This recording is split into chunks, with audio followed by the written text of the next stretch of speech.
Okay, what's good? I may improve upon the appointed title for the show, but as it stands,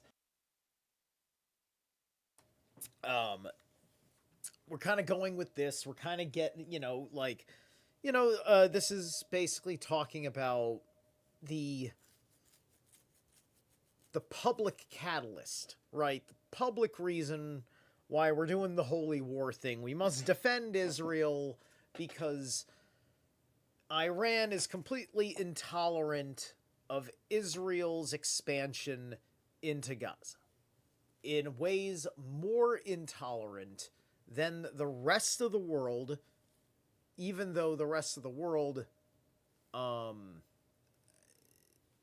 is typically against this kind of behavior already. But Iran in particular feels like it personally has to take matters into its own hands without having a rational conversation with anybody, right? And um, if the Middle East doesn't want to go out of its way to tell us about the inner issue of itself, it's up to us to deal with it. Because unfortunately, a lot of people are going with things that they don't understand, that do not make sense. Right? Because although I agree that probably only military action is the way that you stop the world from having Iran or any particular government doing what it's doing in the way that it's doing.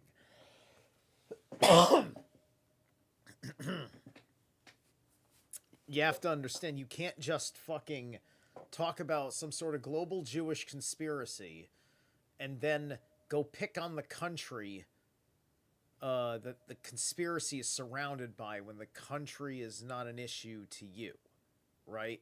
I honestly think that it's pretty safe to say that outside of what the global Zionists are doing and destabilizing the region in the first place, because they want to force Israel to do this thing, they want to force Israel to be in a situation where they sneak their guys into controlling the Knesset, controlling the seat that belongs to Netanyahu at present, and command a Greater Israel project.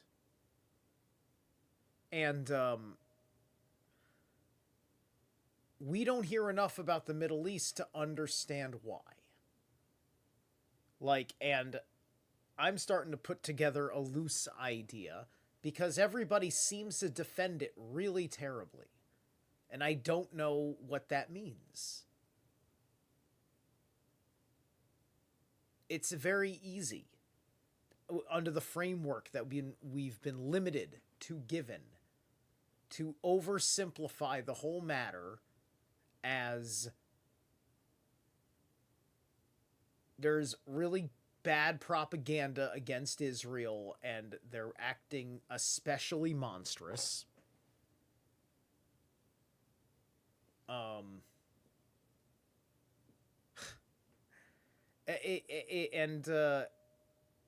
And on the other hand, it's like,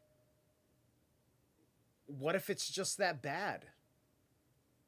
Like, we have a really hard time with a lot of our judgment, right? Like, if you want to mock me for not understanding the situation, great.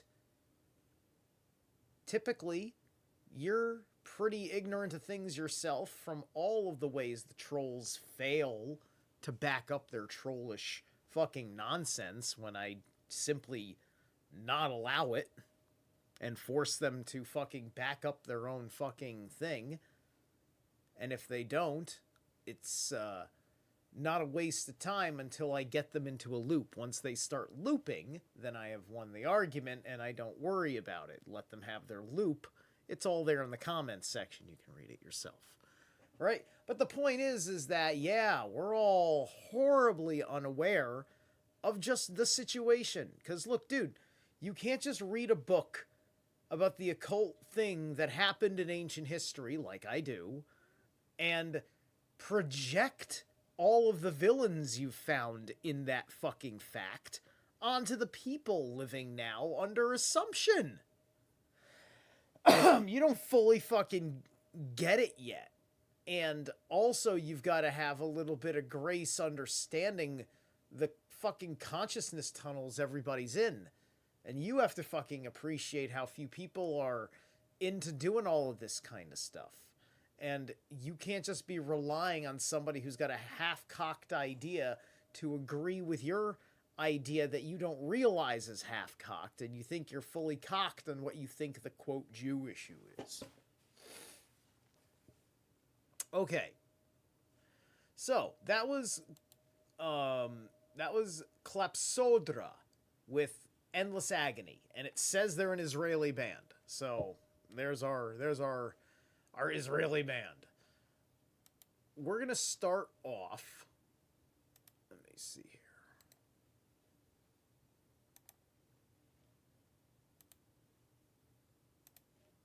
With this.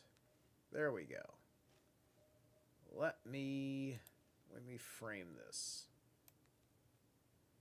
There we go. This is... We're going to start... Dr. Tim Orr's blog is what this came from. I picked it out of a search that was going to give me something to work with about the issue.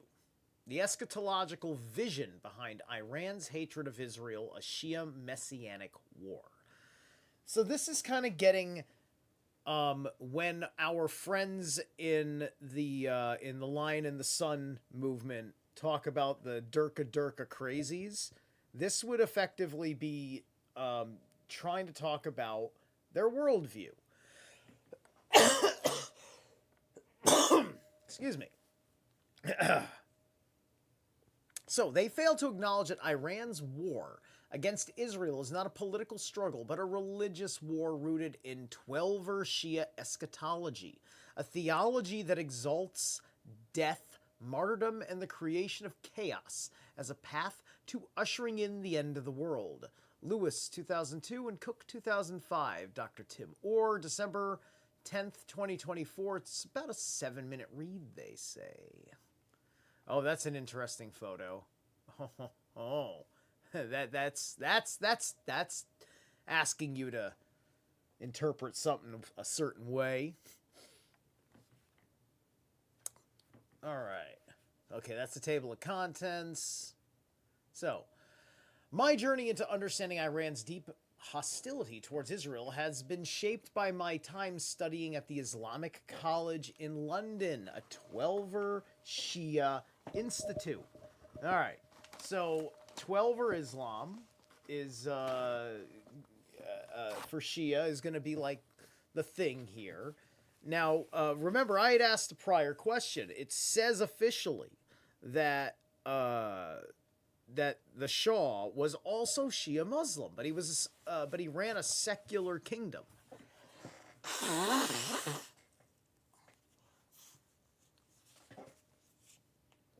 So, there's a lot of things I think we don't understand.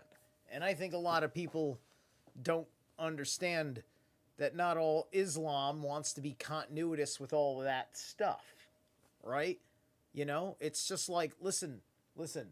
They don't have the same Muslim problems in Indonesia. I always like to bring up Indonesia. Like, at least Jakarta, right? There's a Muslim population in Asia that gets along just effing fine with itself, the way many Christians and Jews in America get along just fucking fine with themselves. Anyway, earning my, I I'm assuming that's Masters in Islamic Studies, there gave me a rare opportunity to study under Muslim scholars, engage with Shia theology, and explore the eschatological beliefs that drive much of Iran's worldview.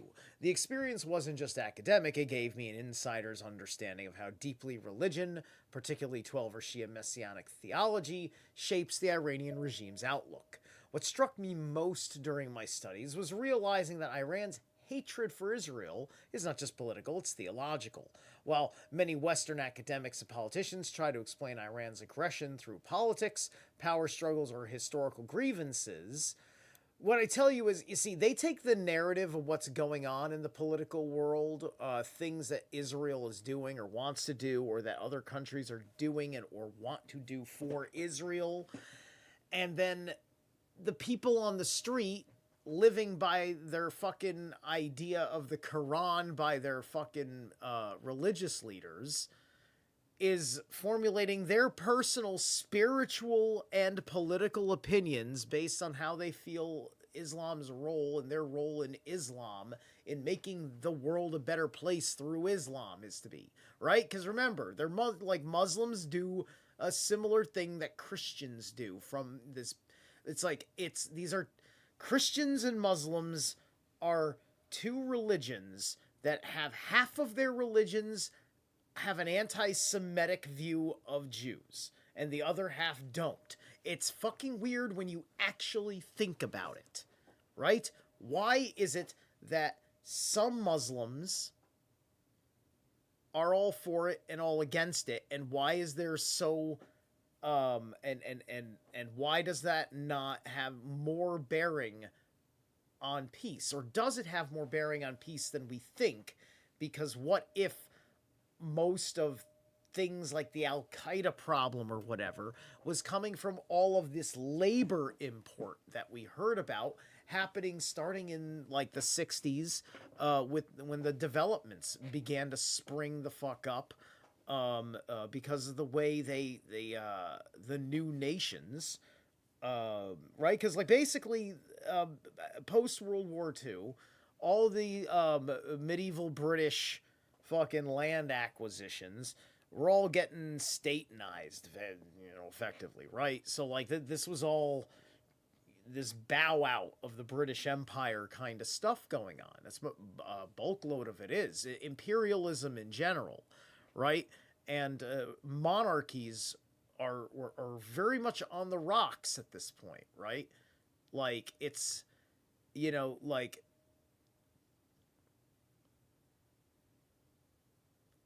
I think it's hard for me to say how I feel about certain things, right?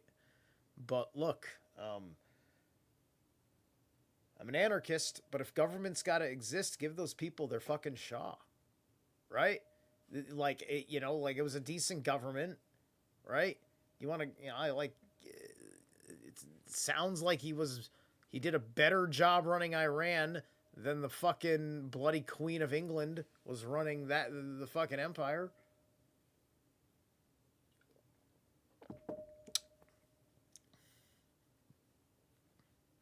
That's probably half the fucking problem, right? So, Mike Wallace doesn't fucking never fucking talks about like the British royals the way, he talked about all the rumors on the Shah, right? And at the end of the day, just because you're talking about rumors doesn't mean there was even something there. And I've taken a good look at I'm willing to believe that 1979 was a year of Shaw derangement syndrome. I'll give it that. I can believe it at this point. I think I see how they implemented a plan that worked in Iran.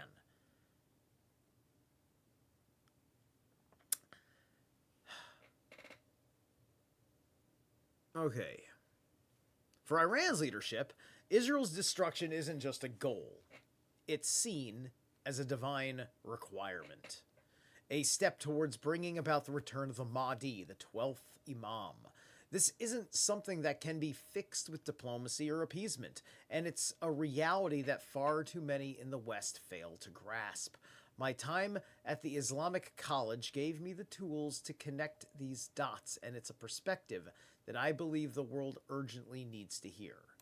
What if the UFO psyop is just meant to work to fake the second coming of the Mahdi, to trick the IRGC into giving whoever's running the show what they want? I'd at least watch that, be like, wow, I thought my civilization was fucking stupid. Look what they fell for. That'd be funny. Right? Because it wouldn't be the Iranians. It would be these people, right? You know, because this has to be an influence, right? Because somebody would need to be poking the bear in Israel through Islam, right? To continue to make the conditions real, to rationalize living this way for the Quran, right? You know, these are parts of the thing that it's just like this is the rhetoric that these people are living by, right?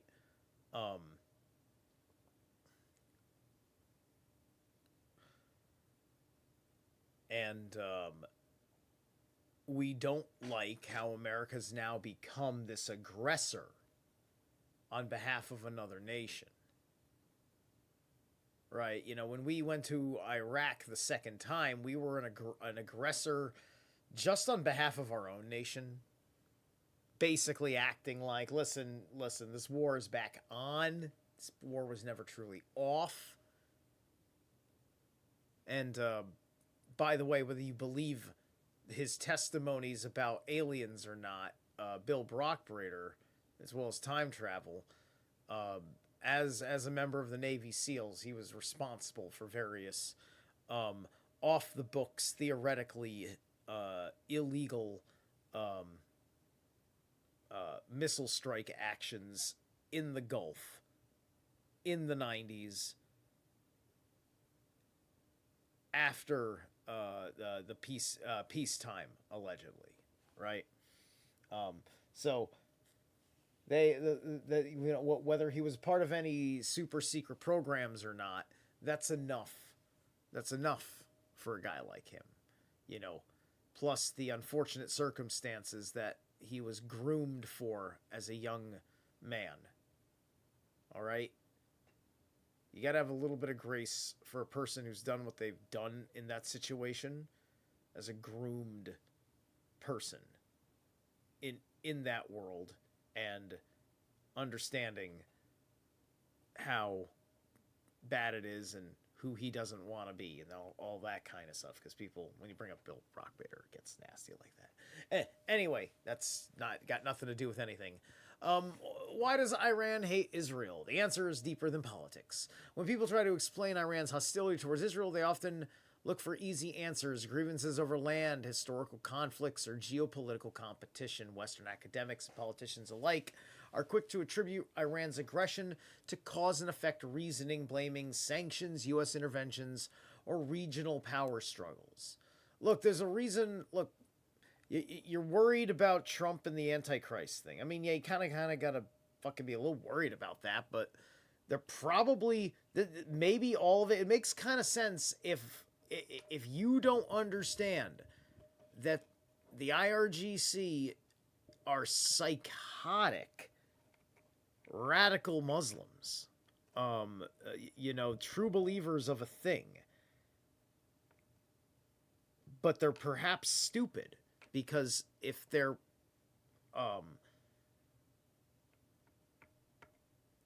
lucky that they weren't Cuba or Venezuela, where they're too close to the United States to have a healthy back door to allies.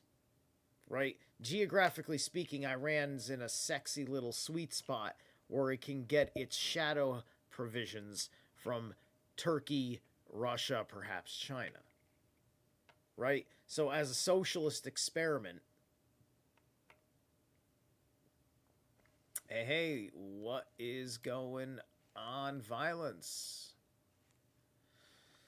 So, so as the experiment of socialism um, and Islamofascism that it is, uh, it can't function properly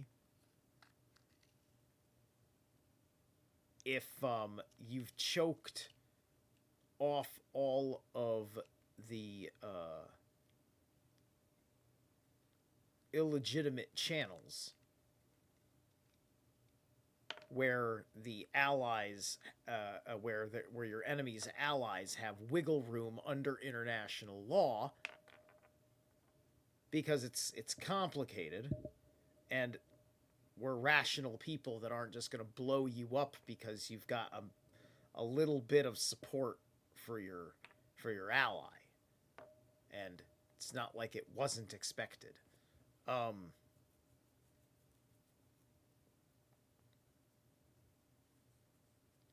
so ultimately, at the end of the day, um, all of these reasons are proxy reasons. That's the true answer, is that they're proxy reasons that if you dig back to what's the first principal issue, right? Which gets back to the issue of, quote, superior claim. If your reference point is the Bible, then it's the Canaanites, the Philistines would be your firsts, wouldn't they? Unless you agree with God's command to slaughter.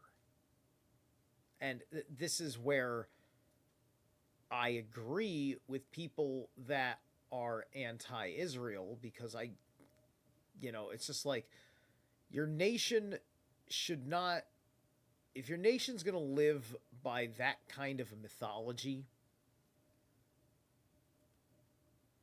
you can't take that literally. You can't be performing that much bloodshed, right? You can't be evoking that. It's just like, we're all fated to see all sorts of shit happen, as collectives and as personal peoples, right? And I think it's good to express the poetic justice of it, but to keep it in the poetics.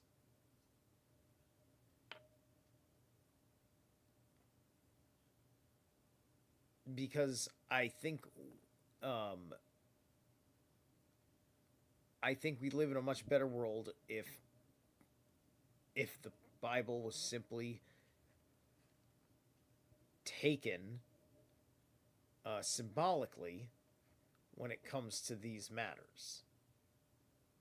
But that's never going to work, because there is a paltered history in here.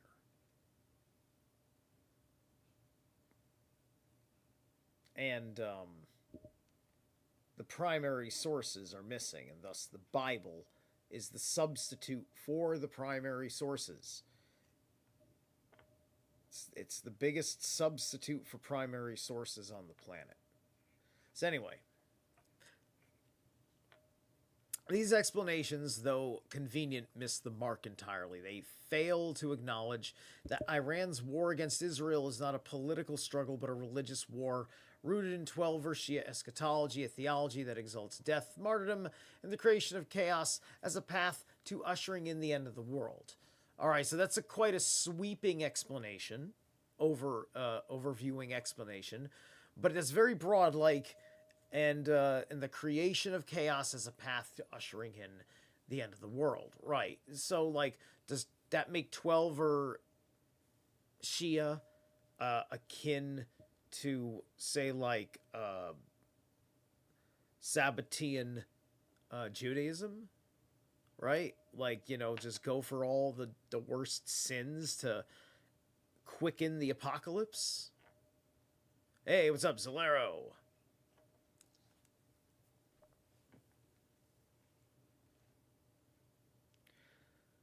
Yeah, the Ethiopian Bible.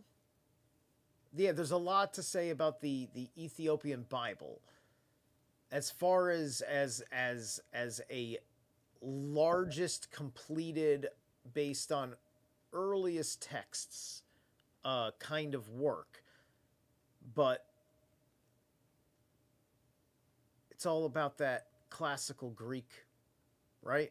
So I don't know what their original language for their Bible is, right? I got to go and dive into that. And that's all secondary because I'm not that worried about Bible. If somebody's figured out a thing about the Bible, 50 other fucking people on YouTube are going to cover it, and I'm going to fucking find out about it. I'm going to read the article. I'm going to watch the archaeological documentary about the discovery, whatever, right? So anyway, they failed to acknowledge that Iran's war against Israel is not a political struggle, but a religious war. Right, I'm sorry. Okay, so anyway, unlike conventional conflicts where diplomacy or deterrence can offer solutions, right, the Septuagint Greek, right. Iran's aggression springs from a belief system that glorifies destruction as a necessary precursor to divine intervention. This is a regime that celebrates martyrdom, views bloodshed as sacred, and sees Israel's existence as a spiritual affront that must be wiped out to fulfill apocalyptic prophecy. To understand Iran's motivations, one must move beyond secular framework and acknowledge that this is not about politics or borders. Iran's leaders are driven by the convictions that they are carrying out a divine mission,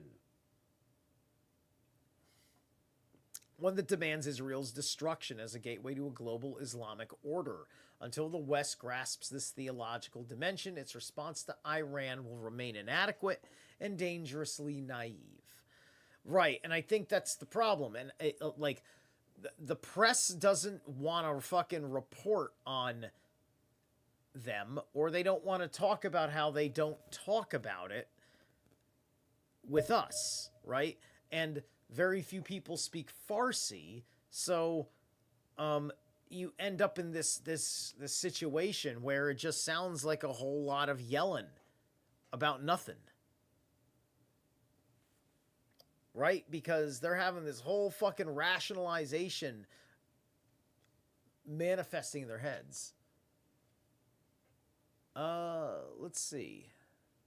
Let's take a look at what this is. Can I hit play and watch it here? After October 7th happened, I'm like, okay, well, these are proxies of the regime. These. All right, well, this is a 1 hour video, so we're not going to deal with that. All right.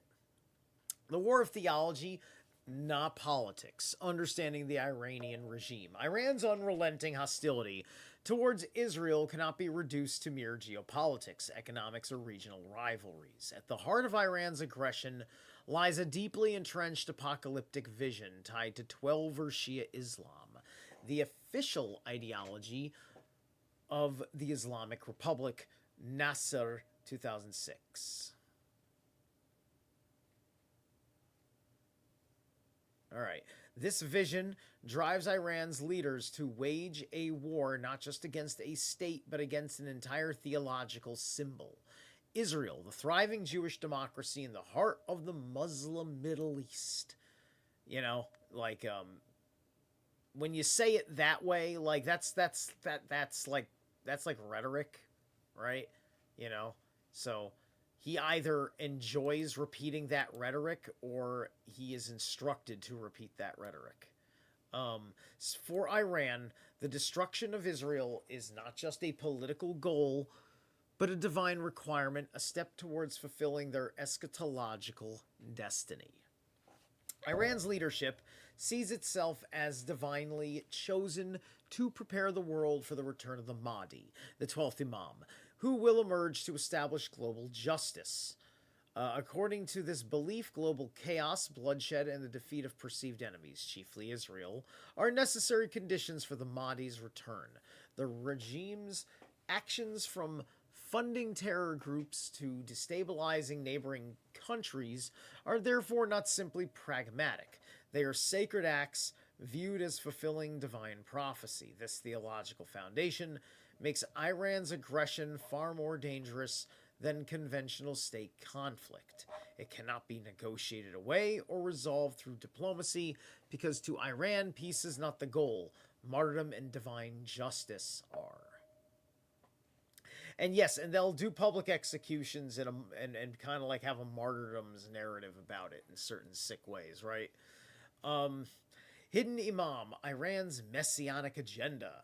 At the center of the eschatological vision is the Shia belief in the 12th Imam, also known as the Mahdi. According to the 12-verse Shia theology, the Mahdi is the final and ultimate savior who emerged to restore divine justice and lead the world into an era of global Islamic dominance. And Shia Muslims believe the Mahdi disappeared in the 9th century, entering the state of divine occultation, and the state he remains hidden, preserved by God until the appointed time for his appearance. All right, we all understand they got the whole Mahdi situation going on, right? However, the world must first descend into catastrophic chaos, a condition that Iran's leaders actively seek to cultivate.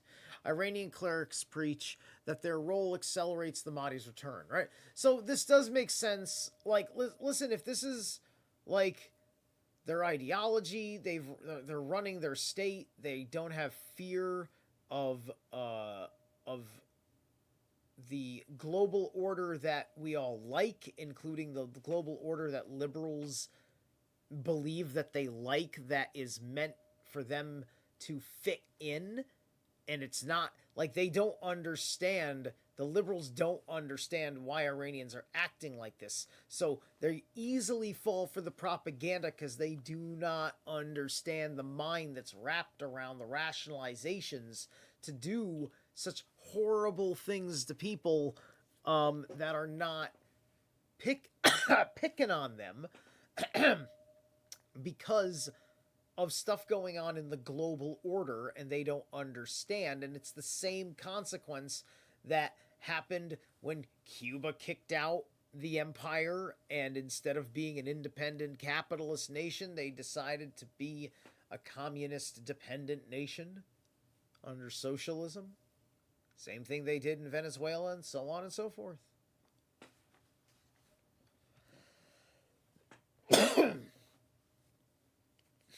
Iranian clerics preach that their role accelerates the Mahdi's return by creating the conditions foretold in prophecy. Unlike other religious traditions, where peace and harmony bring about salvation, 12-verse Shia eschatology demands bloodshed, turmoil, and defeat of Islam's perceived enemies. In this narrative, Israel is the obstacle that delays the Mahdi's reappearance. The Kalaji. Iranian leaders amplify chilling beliefs, such as the claim that Mahdi will not emerge until the last drop of Jewish blood is spilled. Right, okay, so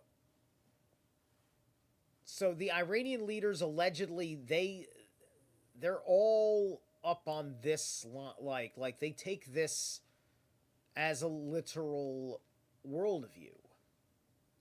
So, though not rooted in the Quran, this narrative has been weaponized by the regime to mobilize its people and proxies in a relentless campaign against Israel. Now, we saw what their deal is, right? They have the same beliefs about them being Baal worshippers as everyone else, to be fair. See, that's the problem, right?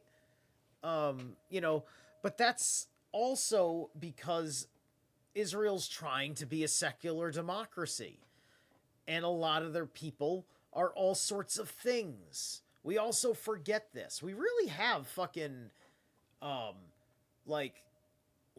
so much time has gone by. I don't think we ever thought the conversation would need to get to this point. So a lot of us, I don't think, looked right into it enough. Ayatollah Khomeini, the founder of the Islamic Republic, cemented Iran's messianic role by declaring Iran as the vanguard of the Mahdi, the nation tasked with preparing the world for his return. See, a vanguard, right? The socialists love to give their Crimson Guard, their leaders, their big hardcore shock troopers, right? Like the dudes who answer to the king, to the emperor. They always call them the vanguard, right? This is the vanguard is what um, Che Guevara was leading the vanguard of Cuba, and was trying to lead the vanguard of South America. So, the nation tasked with preparing the world for his return. In Khomeini's view, Iran's Revolution 79 was not merely a political upheaval, but a cosmic event that placed Iran at the center of God's plan. Today, this mantle has been carried forward by his successor, Ayatollah Ali Khamenei, who portrays Iran's military forces and terror proxies as instruments for fulfilling divine prophecy. The Islamic Revolutionary Guard Corps, Iran's most powerful military body, views itself as the Mahdi's army in waiting, working tirelessly to spread chaos and confront Israel, which they see as the embodiment of evil. Now, look, you got many Christians that may be in our military. They may even believe in prophecies and may even be in the military for that fucking reason. But America's also secular, with a lot of appeal for the Christians. And so the military's fine with their soldiers openly having those kinds of critiques and beliefs because, you know, they respect your soul. Why not? Right? Like at least his soul. I don't think I'd be respected. Right? Pete specifically doesn't want his men looking like Vikings. Right?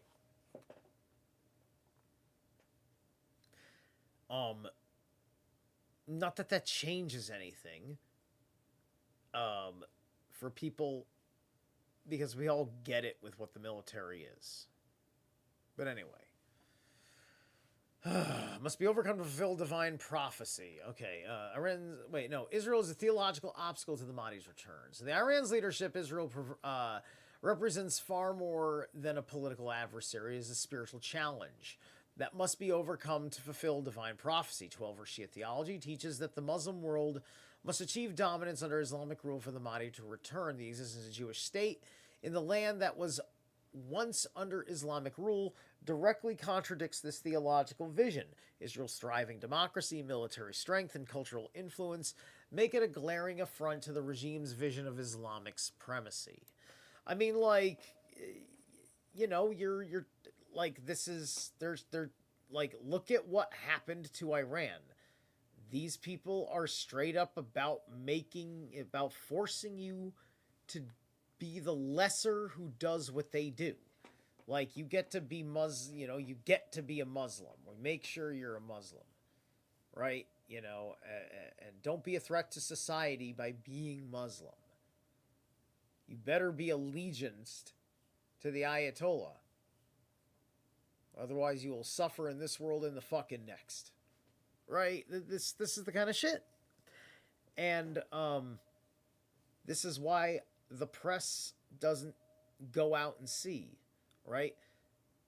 Like, there's a lot of places in Iran that are very fucking normal because the IRGC isn't everywhere, but they are there enough because of how their society is integrated, and they have all the fucking bureaucratic information, they probably have internal spies, people you can't trust kind of thing. Like, it's probably horrible, right?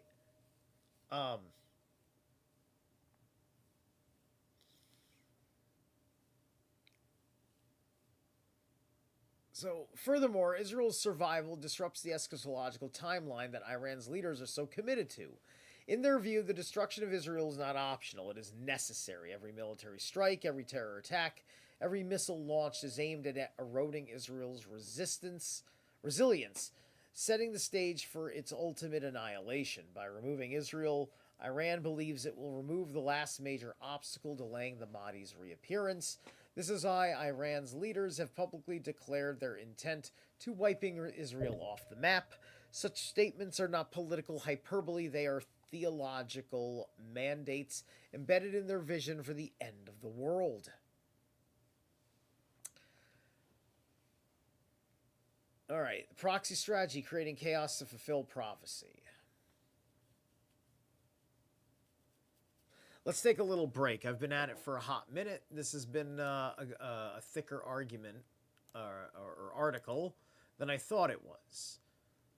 Let me see. I'm picking from a playlist different bands from Israel. What do we got here? Because allegedly these are all Israeli bands. So we'll find out if these are any good. I'm going to go with this one called Desert, Assassin's Fate. Let's see if I can skip over any advertisements. Here comes a couple of seconds. One more ad. All right. Let's hear it.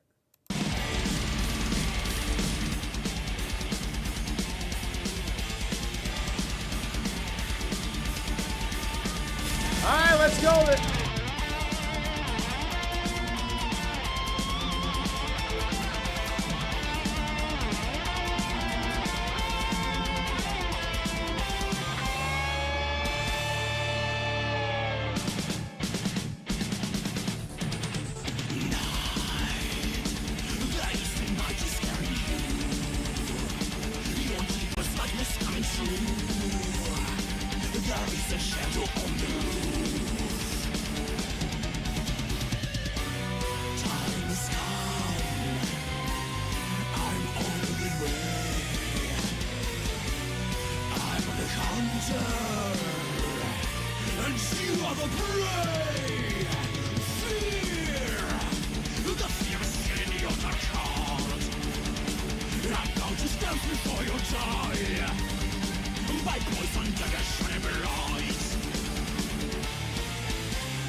was neat. That was kind of I thought it was gonna go a little bit harder than that, but that was still pretty cool. It's very kind of like I felt a tiny bit of a Blind Guardian esque vibe to it. But anyway, um, let's see here.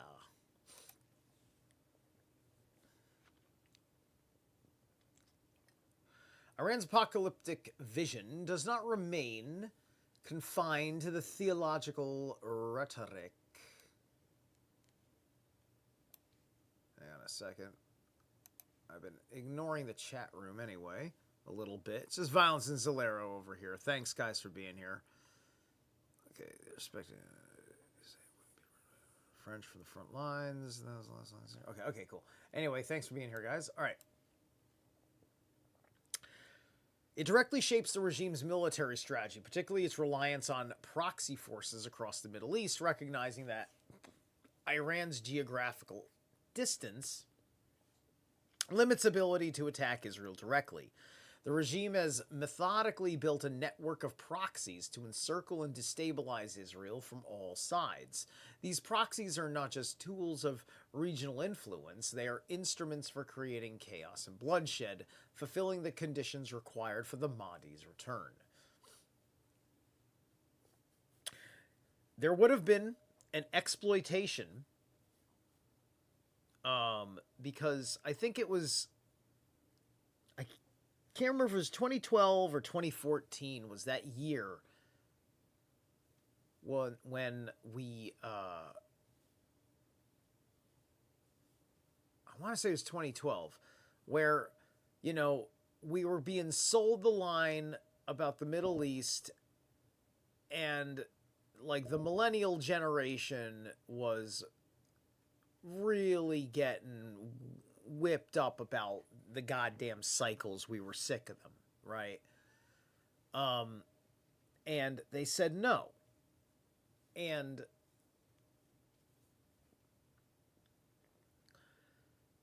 for people that have been lied to so much about the setup in the Middle East, it was the right decision considering everything we could have possibly known in the period of time we had to politically react to it.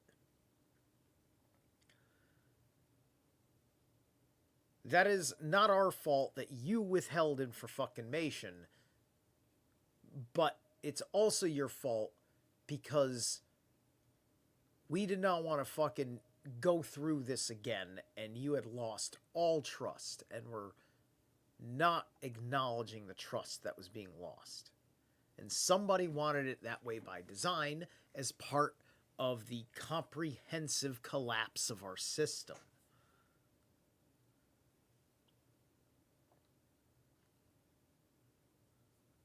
Which under my limited view of the world would have been contributing to in the wrong ways myself. Which is why I split the difference between where I personally feel in my endorsement of anarchy, but what I am not going to bother talking to everyone else about because it requires the existence of state to solve the problems because it's major issues about governments on governments. Right? So, perhaps the most chilling aspect of Iran's eschatological vision is its pursuit of nuclear weapons. While most nations view nuclear arms as tools of deterrence, Iran sees them as instruments to fulfill divine prophecy. For the regime, the possession of nuclear weapons would provide the ultimate capability to destroy Israel and create the global chaos required for the Mahdi's return. Statements from Iran from Iranian leaders, such as Mahmoud Ahmadinejad's declaration that Israel must be wiped off the map, are not political hyperbole. They are theological commitments rooted in their belief system. If Iran acquires nuclear weapons, the world will face a regime that sees a mass destruction not as a threat, but as a sacred act of obedience to God's will. Conclusion. Confronting Iran's apocalyptic vision. Iran's hatred of Israel cannot be reduced to political pragmatism. It is a theological war driven by a messianic vision that demands Israel's destruction. Until the world acknowledges the religious ideology at the heart of Iran's actions, any attempt to contain the regime will fail. This is not a conflict that can be resolved through appeasement or negotiation. We're learning that right now, aren't we? An ideological struggle that demands moral clarity, strategic resolve, and a clear understanding of the stakes. Then here's all of his references. This is who Tim Orr is. Right, so he's an evangelical minister also, right? But I don't think he's wrong, though. I really don't think he's wrong. Okay.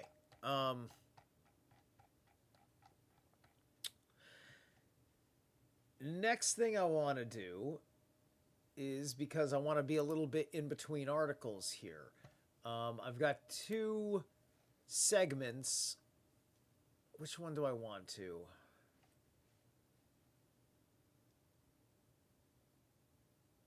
I want to do this one. Yeah, we'll do this one first. All right, I got two different videos that I want to play. Let me move this.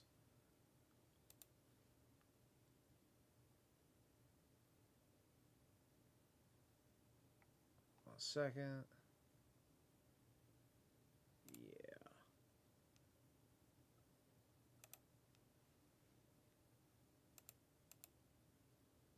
No? Hold on a sec. Sorry. What's going on here? There we go. Okay. Blow that up to theater mode.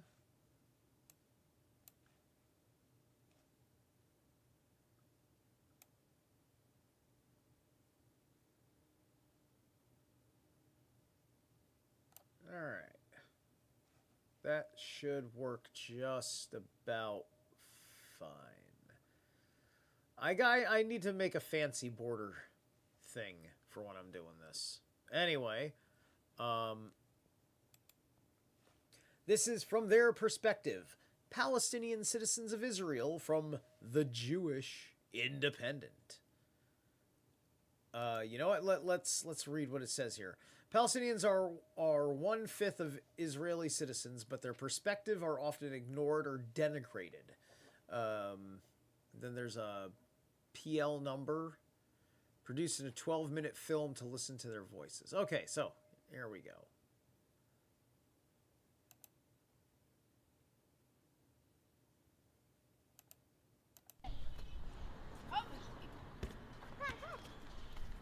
Fair use as always.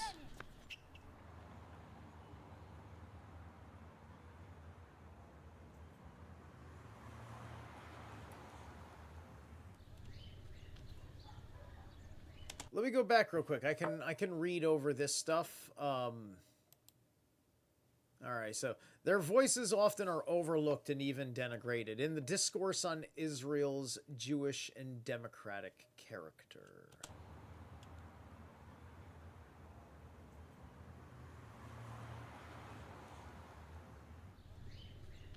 The perspectives of Palestinian citizens of Israel are important for Israel's future and stability, as well as any future Palestinian state. This series was filmed following Israel's late 2022 elections and the formation... Sorry, I missed that. And the formation of something... And the formation of its most right-wing government ever. Right. Excuse me. Palestinians in Israel are a part of the Palestinian people, those Palestinians who remained inside Israel after 1948, and their number was 175,000. Now they are 21% of the Israeli population and amount to up to 1.7 million citizens of the state of Israel. The majority of them, 80%, are Muslims, 10% Christians, and about 10% Jews. We are talking about three main ideological streams within this community. The oldest one is actually the Communist Party, which is mostly Arab and therefore has national ideology. The second stream is, we're talking about the nationalist. So you hear that he's saying that the most powerful political entity in Israel for the Arab side is the Communist Party. So the Communist Party of Israel is the biggest Islamic party in Israel. They do have representation in the Knesset, I believe. You understand? Who actually disappeared from the political scene as a result of the Nakba, Palestine Nakba in 1948, and reappeared in the 1950s. And the third stream appeared on the political scene in the late 1970s is the Islamic movement. These are the main components of Arab politics inside Israel. They sometimes unite in order to increase their power and their impact on the political system, but in most times they compete among each other for loyalty of the Arab community. The Arab Palestinians inside Israel and their political participation is marginal. They're pushed to the margins. They're not recognized as such, as a national minority, and therefore their participation is only legitimate when they are needed by one of the camps within the Israeli political system. The Islamic movement joined the coalition formed in 2021. For the first time in the history of the state of Israel that an Arab party joins the coalition. The participation of an Arab party within a coalition, especially the Islamic movement, is a very short experience. It's only 1 year. So it's very hard to determine whether it was successful or not. But within the given circumstances, it's possible to say that they were exploited, fully exploited, and they did not manage to change any of the central pillars of Israeli politics toward the Palestinians inside Israel. I see the context of being women citizens of Israel is influenced by three types of discrimination. The state discrimination against the Palestinian minority, gender discrimination against women in Israel, and the conservative pressure or discrimination that women in our society are facing. One biggest challenge is housing and land, because the Palestinian community inside Israel has less and less land through confiscation, through policies of land control of the state, and less development plans for the Palestinian. Another challenge is challenge of poverty. So I she brings up these, like, these like, well, you see, it's not just that, it's like I'm also a woman and all this stuff, right? So like she's bitching about conflating issues that might be equally as nonsense in many respects. 60% of the Palestinian family inside Israel are living under poverty line. 70% of the families who live under poverty line are families who are living from one income. That is, most of the women in the Palestinian community doesn't work. Violence and crime within the Palestinian community are flourishing because there is no control from the state on the action of violence and crime. Israel doesn't deal with the issue of crime as they're dealing with it in the Jewish community, and that's why we see much more crime, we see much more illegal weapons.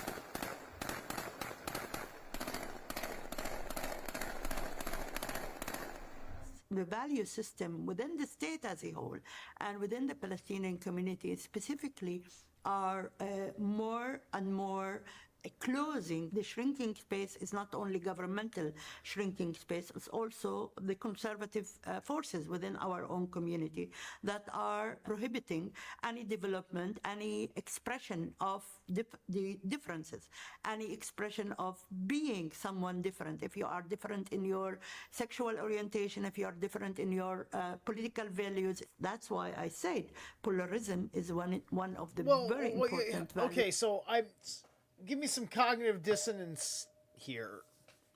Like, I thought that Israel was like all sorts of progressive because of gay rights and strip clubs and things. Right? Like, I could have sworn that was a whole thing with them, right? So why is she having these issues, right? You see, she's already got it sliced several ways, and she also has a political consciousness for her to be,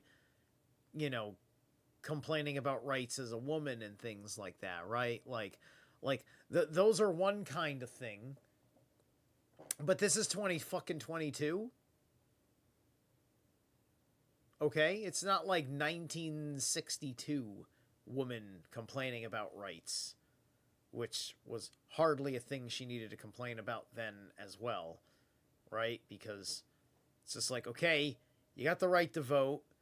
You already made a big fucking mistake with alcohol.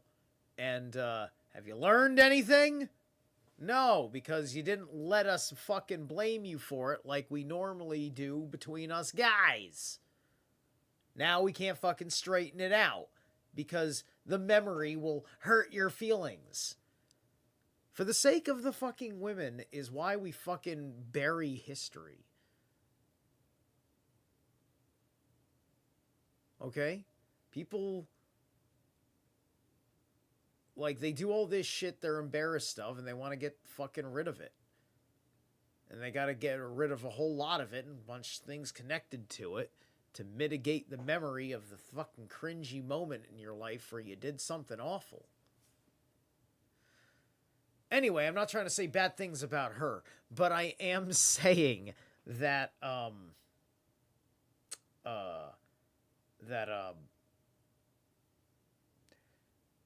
this makes a political point. And believe me, there's not that much material I could find that was like under 15. I didn't want to go over 15 minutes with any of these videos because of, well, these things I'm doing right now, stopping to muse on it and me wanting to, get done and do my evening rituals at a reasonable hour. That I, as a feminist, as an activist, I'm fighting for, I'm struggling for. So the current state of the Arab-Jewish relations is not good. I would say that. The tension is everywhere. You feel like cutting the air with the knife. Israel is treating us either as a demographic threat or a security threat, and at best case scenario, second-class citizens. To live in that illusion of being able to build relationships between the Palestinian minority and the Jewish majority without dealing with the issue of equality, without dealing with the issue of really empowering the marginalized, without understanding that we have narratives, very different narratives. I grew up understanding that what happened in 1948 is the Nakba. They grow up understanding that what happened in 1948 is the establishment of Israel. Any partnership that has to be sustainable has to include my identity as a Palestinian. Without equality, there is no real partnership. We're not equal. So for me, it's really very important that when we build partnership, we understand the conditions and the situations and the challenges, and we both take responsibility to improve these conditions. The Jewish majority and the Palestinian minority, we have both to act to create this partnership on the basis of mutual understanding, mutual respect. When I say mutual respect, it's not a slogan. It's understanding that 1948 is the Nakba for me. No one thinks about peace and Arab-Jewish relationships as something urgent.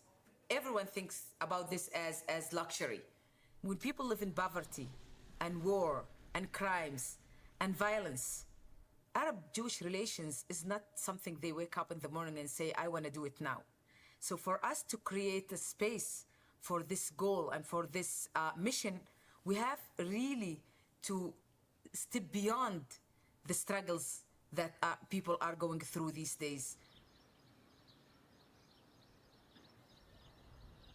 Before 1948, before Israel existed, there was Palestine. So we were Palestinians before the existence of Israel. And then, when the new country was founded on the ruins of our people, they gave us, the people who stayed in here and weren't expelled, they gave us a new identity, which wasn't natural because we are not Israelis. And then all of a sudden we became Israeli Arabs because they wanted to erase the old nationality. Palestinian identity isn't just being Palestinian for... Well, wait a minute. Like, exactly what does he fucking mean by that? Like, because you're, like, would you rather go fucking live, on a sand dune somewhere herding a goat so you feel like you're like, what did they fucking take away from you? If Palestine had statehood, would it not have this nice fucking park that you are sitting in front of with this beautiful bush and your prescription glasses and your reasonable quality clothing and everything else that's very apparent, your excellent hygiene, you obviously you like a little bit of your beard stubble, but it's all even, so you got some grooming habits and everything else, and so like, are you trying to do Jewish guilt the Palestinian way? Is that what this is? For the sake of being Palestinian, meaning I want to resist identity erasure that's been practiced against me. Identity is culture, is heritage, history, language. By saying that we are Palestinian, it's also about reminding everyone that we are here, we are natives. Everything about me is Palestinian. The food I like, the culture, the language, the heritage and history. Since 1948, the establishment has been trying to erase our identity, but we still make Palestinian films and music, and our art is still alive, is beyond incredible. Juggling between keeping your identity... Let me tell you something, man. Oh, okay, so they've been trying to erase his identity since 1948. He's allowed to have his memories. Like, he hasn't said how they've stopped him from being Palestinian.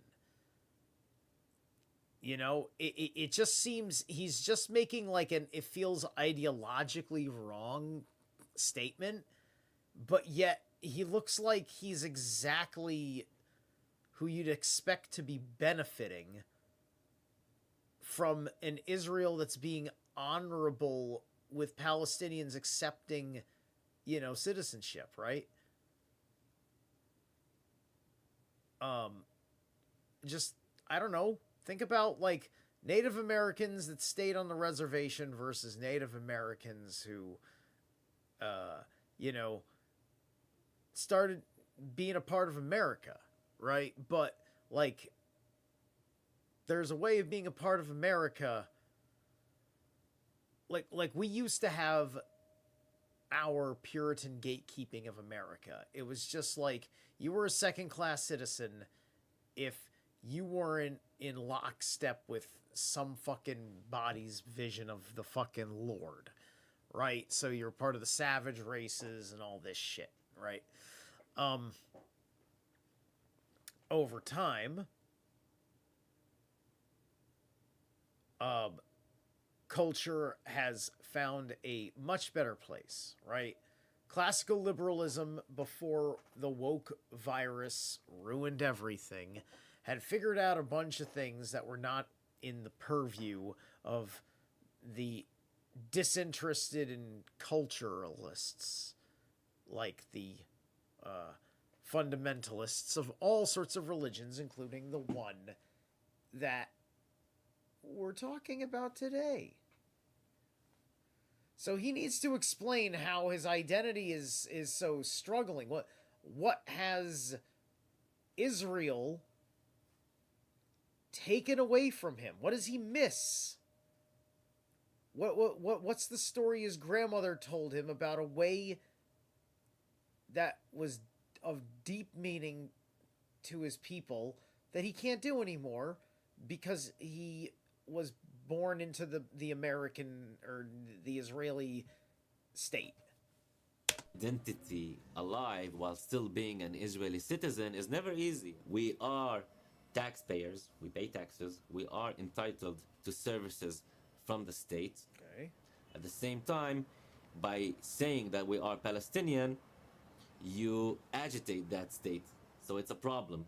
So it's always tricky. It's always very, very hard. Being a Palestinian is just about our identity. Israelis do not accept any other identities in here because to them it's a threat. It's not, but this is how they perceive it because this is how they've been wired by the establishment. Well, if you're just saying Palestine and the political atmosphere has contextualized identity with Palestine as saying that you want to have a Palestinian state, right?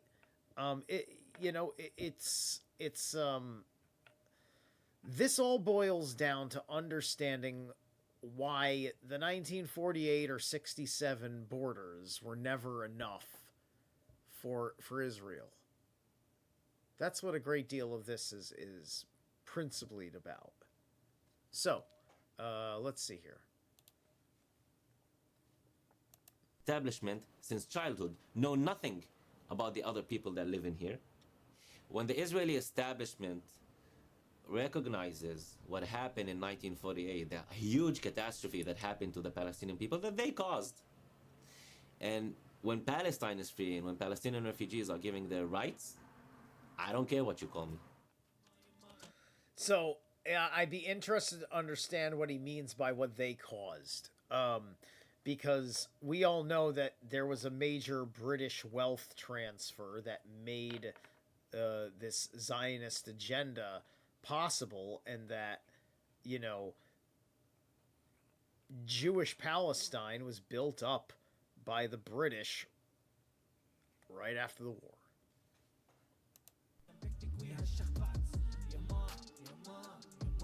I'm considered the guy who did it in Arabic hip-hop back in 99, like the godfather of Arabic hip-hop. It started from lead. Starting a scene without an industry, it is something very unique. It's not like you have a phone book where you're gonna call a management or a label or a radio, or there is nothing here.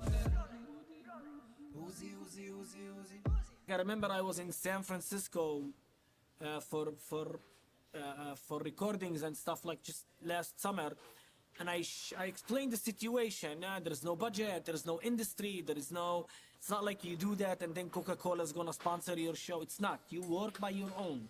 You are your own manager. You are everything by your own. Then I showed them the video clips and I'm like, is that without an industry?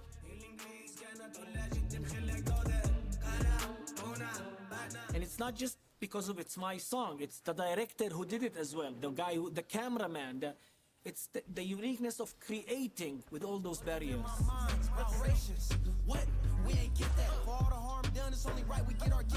And despite the whole racist regime we are living in, we don't manage to do music. We fucking rock. We kill it.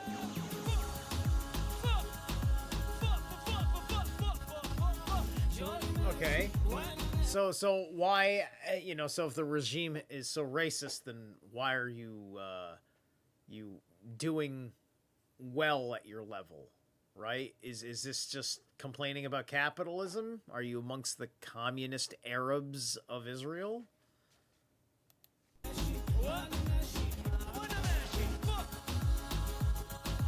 My art nowadays are really well organized in a chaos, in a chaotic way. And it is fighting for identities and finding that balance. If I write the best political song, I will not sleep at night unless I wrote the best entertaining song in the world that will has to do nothing with Palestine. Nothing. Why? Because I'm an artist. بزنس مان كوم احلام كل كومي للسقف بحرر الوطن بالعطر مبني الدولة بالعقل مزاج عربي Well, he sounds pretty talented, though. All right, cool. Yeah, so let's move on from that video. All right, let's see.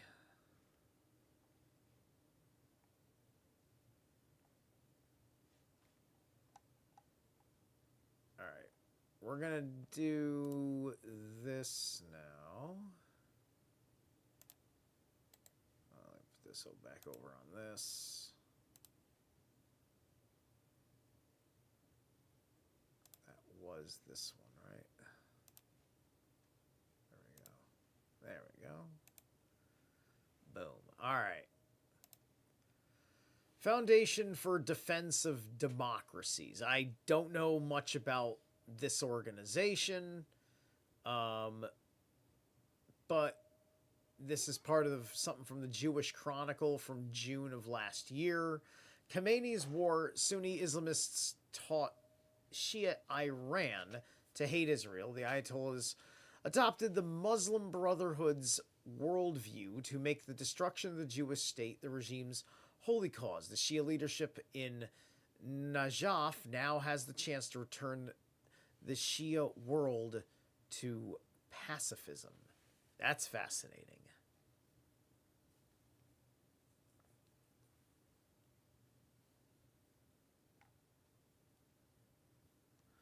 The Muslim Brotherhood's worldview. So this is by Hussein Abdul Hussein. The Muslims so nice, they named him twice.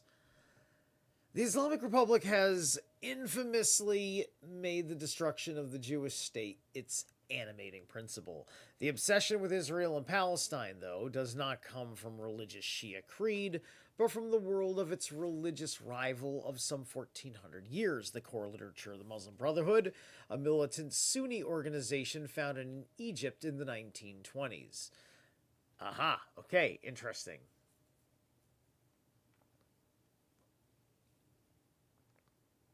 Traditionally, the Shia revere spots and shrines across Lebanon, Syria, Jordan, Iraq, Iran, Egypt, and Saudi Arabia, but not an inch in Mandate Palestine. According to the Shia tradition, when Prophet Muhammad made his nightly journey to the furthest mosque, as narrated in the Quran, this was the mosque of Al-Kufa in southern Iraq, not Al-Aqsa in Jerusalem, as the Sunni tradition has it.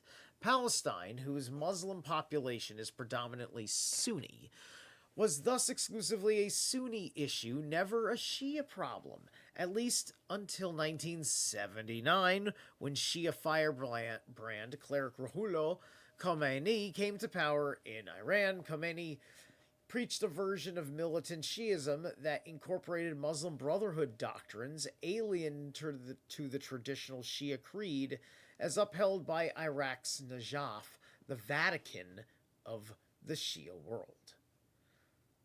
Okay, so the Najaf that's apparently, I guess, the Vatican, like that's their central thing, and that's in Iraq. Okay, that's in Iraq. Well, yeah, there's a lot of Shia in Iraq, as I understand it.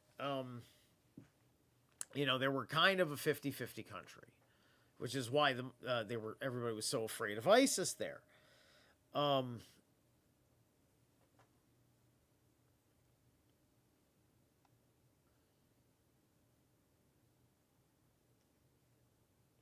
In 1928, Hassan al-Banna, a school teacher in Egypt, founded the Muslim Brotherhood, whose guiding principle was the revival of the pan-Islamic caliphate with the mission of spreading Islam by any means necessary, including violence. Oh, interesting. So, when the Muslim Brotherhood rose up in Egypt, only the fucking alternative, radio people were talking about any of their concerns about what they were, where their ideology was coming from. It was hard for us to understand that they were making real changes to things, right? And what that ultimately was going to mean, especially because we just don't have a contingency for securing the price of oil by having a peaceful Middle East. Right? It's like, because you kind of have to fucking play ball with all of OPEC.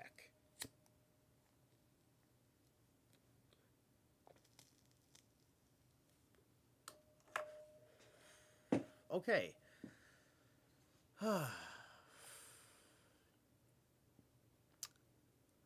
And so the Islamic Caliphate, ISIS, became a big deal with the Islamic Caliphate. And they were Shia. Excuse me.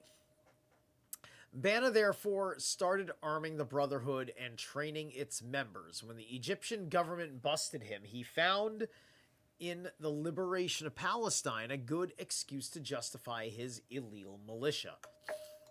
Government agents assassinated Banna in 1949. He was succeeded by his rival, another school teacher, Sayyid Qutb, who proved to be even more radical than his predecessor. Qutb's books defined the militant Islamist movement, especially its hatred against Jews. The man who translated Qutb's work from Arabic to Farsi was a young Shia cleric in Iran. His name was Ali Khamenei, the supreme leader of Iran today. Oh, interesting.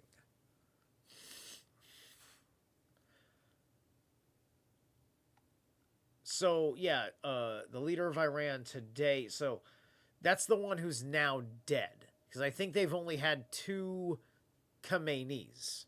Rollo and then his son. Khamenei's mentor, Khomeini, imported Qutb's thought into Shiism and came up with his controversial theory about an Islamic government in which the state is guided by one cleric. The singularity of the cleric at the helm of the state broke with a millennia of Shia religious decentralized. Oh, this must be it. This explains why the Shah is also Shia, but nothing like this motherfucker.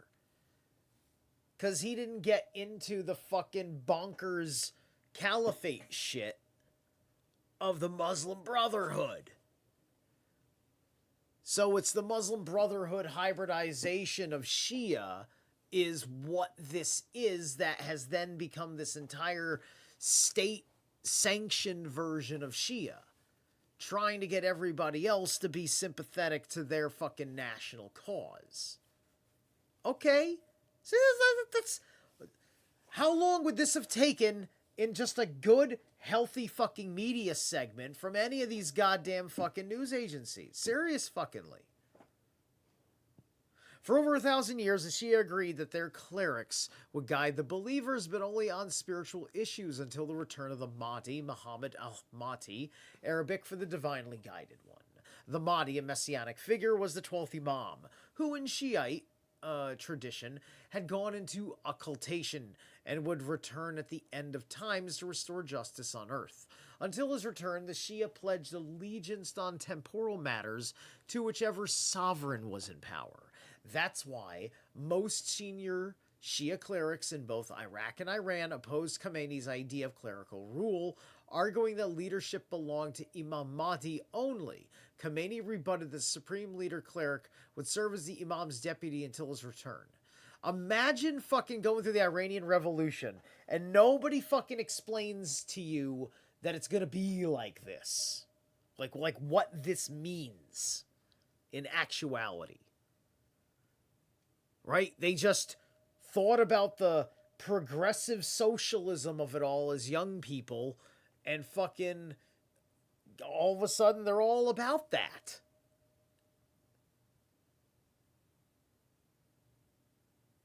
Just like the way people think it was such a great idea to be fucking Antifa.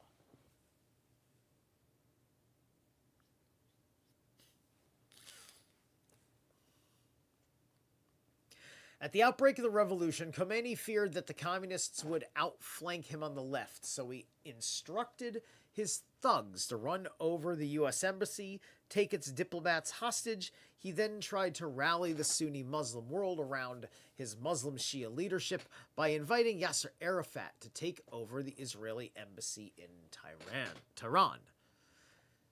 Yasser Arafat, right? And Yasser Arafat, he was the guy who was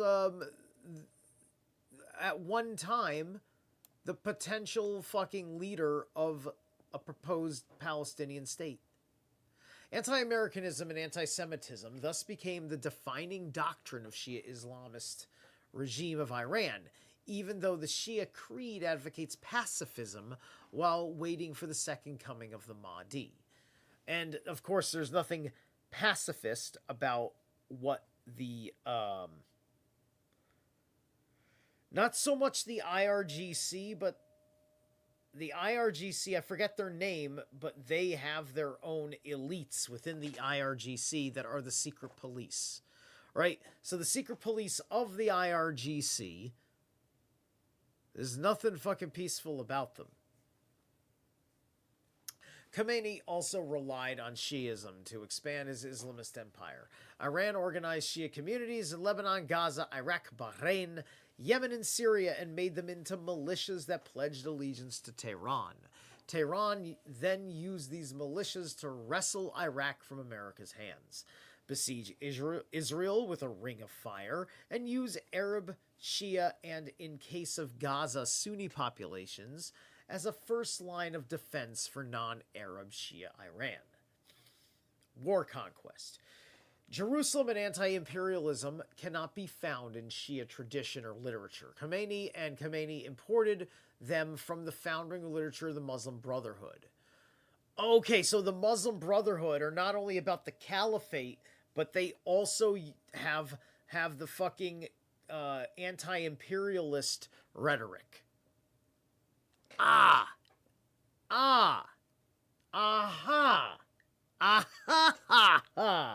This is a very good article. Okay.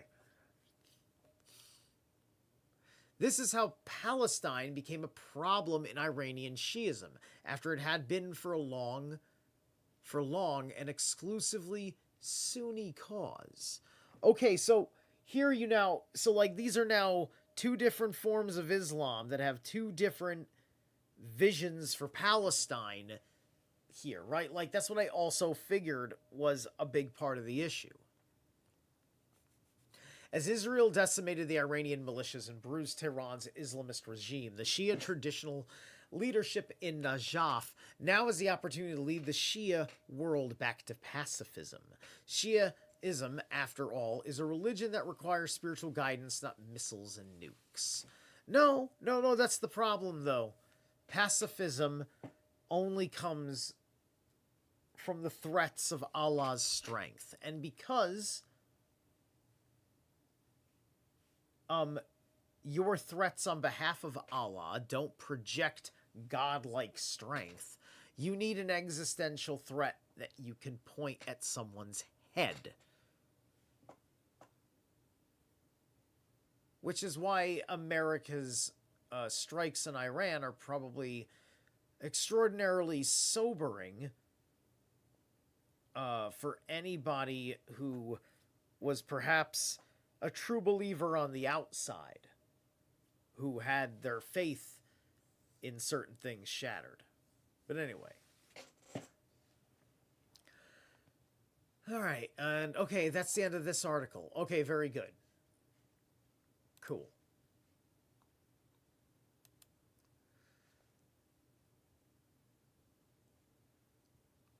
All right, we're going to take one more break, and then we're going to jump into the second video clip that I have. You may have to pay attention to some of the subtext. Whoops. Sorry, I didn't mean to play that one again. Some of the subtext, because he's got the guy in it's going to have a thick accent. So let's see what else we got here. We're gonna try Stardust, Queen of well, no, we already did a song. It's got. I don't want to have. Wait a minute.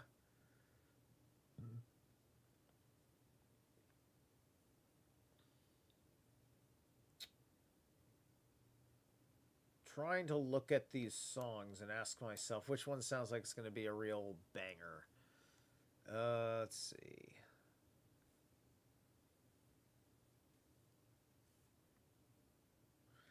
We'll try The Ceremony by Structural. Hey, can you break this down? No, we're not going to break this down. All right, come on.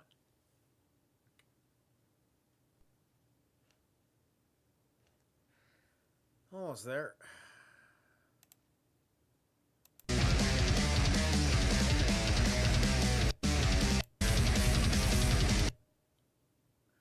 Let's make sure this isn't like an instrumental. Sorry, one second. I skipped ahead.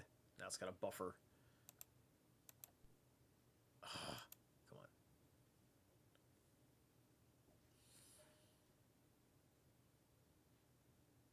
Yeah, no. It looks like it's got lyrics.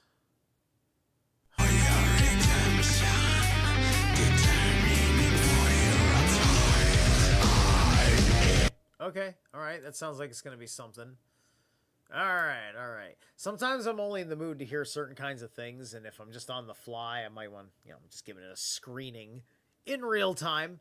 Anyway, here's the break.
that was nasty. That was nasty. Good stuff. That's what I like to hear. All right. Let's have back at it. All right. Let's see. No, I already read that. We're switching it up.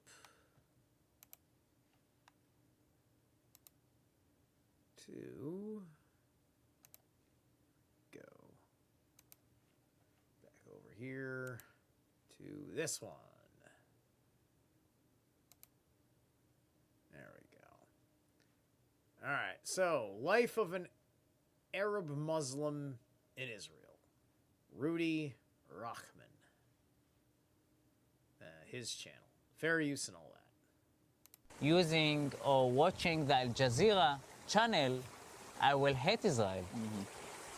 The Quran said that we have to respect them. They are the book people. And in Surah Al-Ma'idah, part 2021, the God command the Moses prophet to leave Egypt to go to take their people to the Holy Land. The Holy Land is Israel here.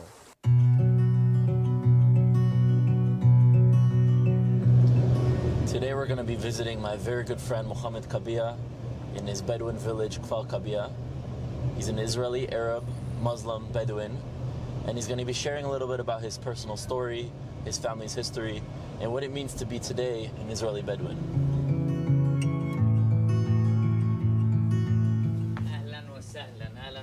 מה קורה אח שלי? מה הולך? הכל טוב? בסדר, כן. ברוך הבא. בוא, תודה רבה. Sorry to interrupt, but this is important. The shooter who murdered my sweet little Daniel. The Bedouins, they are nomadic people. Until 1938, my family, my tribe lived in this area, in Yuknam, Mushava area, with other Bedouins tribe. In 1938, they had agreement with the Jewish leaders in the Emek Israel Valley, and they moved in the Galil Valley, and they moved from this area to to Kabia village now area, and they stayed there.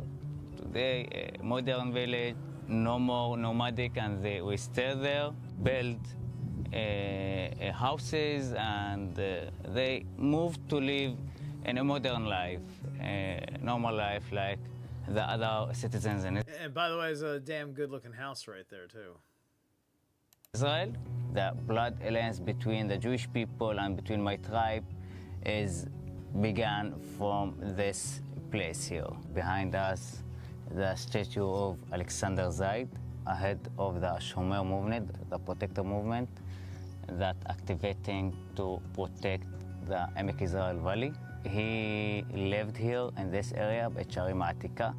My tribe also lived in this area. And one day after the first partition plan, Arab insurgents from the Arab villages here in this area schemed to kill Alexander Zaid. The friend and the neighbor of Alexander Zaid was a Bedouin sheikh and heard about these schemes. He decided to protect Alexander Zaid. And when the insurgents came, he protected them and attacked the insurgents and saved Alexander's life. And this sheikh was my great-grandfather.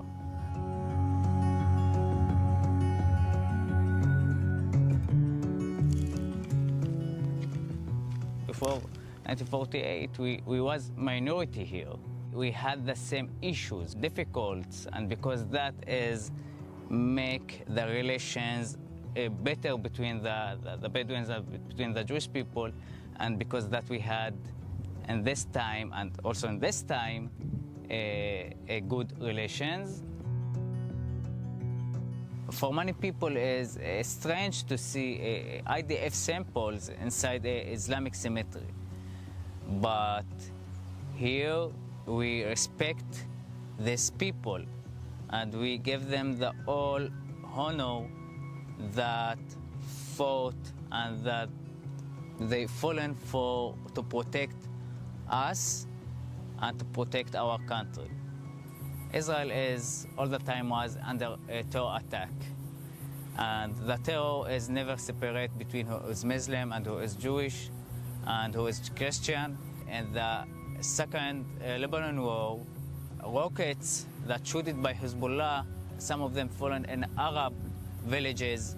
The Arabs, Israeli citizens that killed by these rockets in the second Lebanon war, it was more than the Jewish Israeli citizens that killed in this war. I know what's meaning the most humanitarian army in the world only when I heard it a lot in my life, but I be sure about it only when I arrived to my unit, because there our job was to save lives. Helicopters with the staff of pilots and fighters, they're departing to anywhere to help and to rescue lives of people, and many times these people they are non-Israeli citizens. And when I saw that, I knew how much Israel is a humanity country, and especially the IDF. And I have to say that the IDF, the most equalizer system in the Israeli country, like Jews, Christian, Jews, and everyone, only place in the world that all this mix, they called each other Akhi, like my brother. It's the IDF. My village and my Bedouin community, they not required to serve, but we do that because we think that we have to do that and to protect our country. Every year, at least 400 or 500 Bedouins from the all Bedouin community in Israel that are joining to the IDF. Firstly, they was joining to a special Bedouin unit, but today we can find Bedouins in the all units of the IDF. Like me, I served in the Israeli Air Force, and now you can find other people that serving in the Navy, in the Israeli Air Force, and in other units. I'm very proud to see a Bedouin teenagers that succeed to integrate to special units in the IDF. So what can you tell me about how the Arab world sees you as an Israeli Bedouin Muslim living in Israel, and what kind of hate do you experience? For truth is a mixed reactions I got from the Arab world. The majority, they can't accept with what I'm doing, and because they all the time was under a propaganda attack by their leaders that Israel is the enemy and you must to hate them and you must to fight against Israel. And the Arabs leaders used the Israeli-Palestinian conflict as a cover for their corruption. And when the new generation, the new media generation, the Arab world exposed to the democracy in Israel, and that 1.8 million Arabs with equal rights live in Israel, by the new media and by the media, they knew that they was a victim for their leaders. And when they exposed that, we had in the Arab world the Arab Spring, the revolutions that by these revolutions many leaders fallen in the Arab world.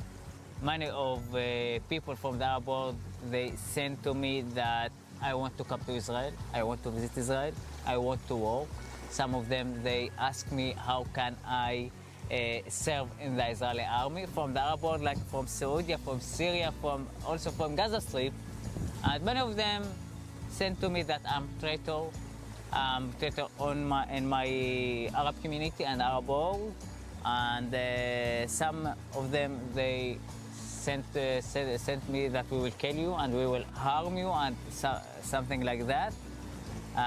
But I believe the real traitor is who bring tour groups from Iran and from Lebanon to their countries to kill their peoples, like Hezbollah, Iranian regime people, that they now in Syria and in Yemen and in Lebanon, and they kill citizens in these countries. They are the real traitors. And the last of the day, I'm citizen in Israel. This is my country, and I serving my country. What could you tell to the young people out there seeing this video, young Arabs around the world, or even young Arabs in Israel that want to learn more, that want to be more involved, that want to be integrated? What can you share a message for them that might be afraid to speak out? First of all, if they have the ability to visit Israel, they should to do that. To come and to see the things on the ground is the best way to learn about Israel. To visit the Israeli towns, to walk in the Israeli roads, and to see how Arabs and Jews working together, studying together, and serving in the army together, and to learn and to research different sources about Israel, not only by one source. Because if I all the time using or watching the Al Jazeera channel, I will hate Israel. Because Al Jazeera all the time inciting against Israel, like other Arab media channels. But if we research and we using other and different media sources, we will understand that is so complicated. Before we take any side of the conflict between the Palestinian-Israeli conflict, I want them to check the Quran, what the Quran said of the Jewish people. The Quran said that we have to respect them. They are the book people, and in Surah Al-Ma'idah, part 2021, that God command the Moses prophet to leave Egypt and to go to take their people to the Holy Land. The Holy Land is Israel here. You came one time or a few times when I was at Columbia University, and you experienced a little bit about the anti-Zionism, anti-Semitism, BDS movement on campuses. What can you tell me about your experience, and what can you tell students today in America or all over the world dealing with this? What would you tell them to do as an Israeli? For truth, these students that I met at Columbia University, they are, in my view, they are victims. Victims of a propaganda campaign, a false campaign. They only harming the Palestinians, and they think that they help the Palestinians, but the reality is they harming the Palestinians. And the BDS, many years, I think at least 15 years, they trying to harm Israel, to boycott Israel. But Israel in these years become more and more successful and become more and more acceptable a country for the world. Do you support Israel and the Jewish people now more than ever?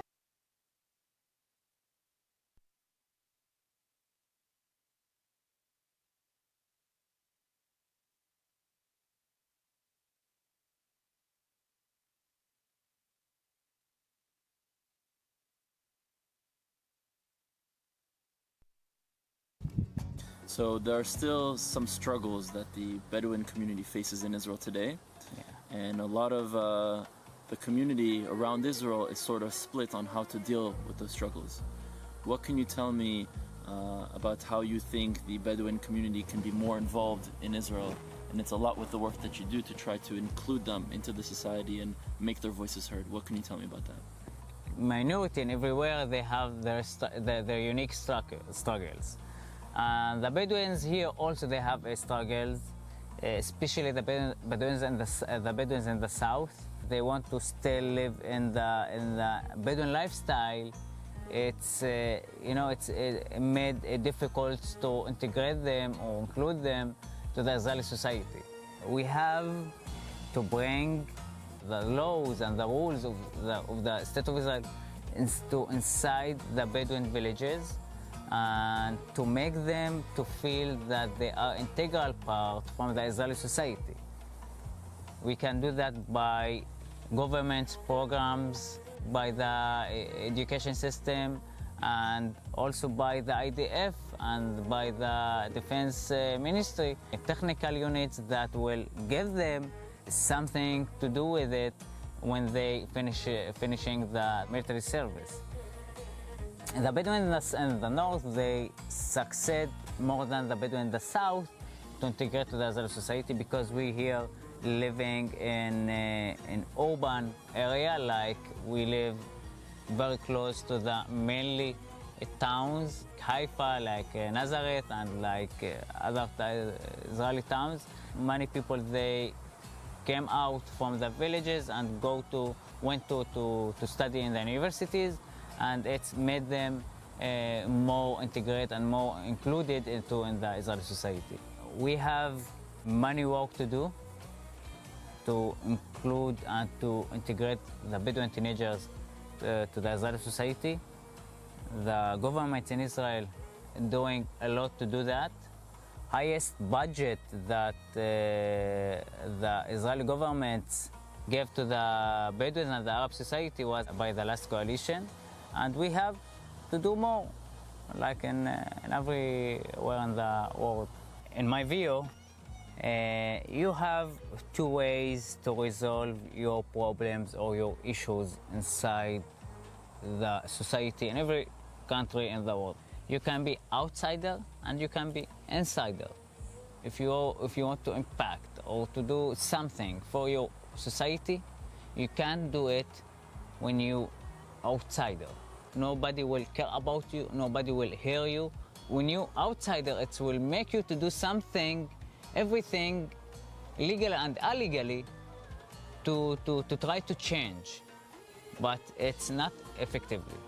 But if you insider, inside the society, inside the Israeli systems, inside the government systems, you can do a lot. And this is what I want from my community and from my people, that to integrate to the Israeli government systems, to the Israeli army, and to everywhere, and to be an integral part, and to change, and to make a better life for all citizens, and especially for the Bedouin community, because we served, we sacrificed for this country, and we are an integral part, and we have all rights to be equal citizens in this country, because that I struggling, and I all the time fighting to integrate the Bedouin teenagers in the Israeli society. Shalom, my name is Rudy Rockman and I'm a Jewish and Israel rights activist. If you like our work and would like to keep supporting projects like this, please click on the link below. All right, so, yeah, I think, I think that Israel's probably on the inside.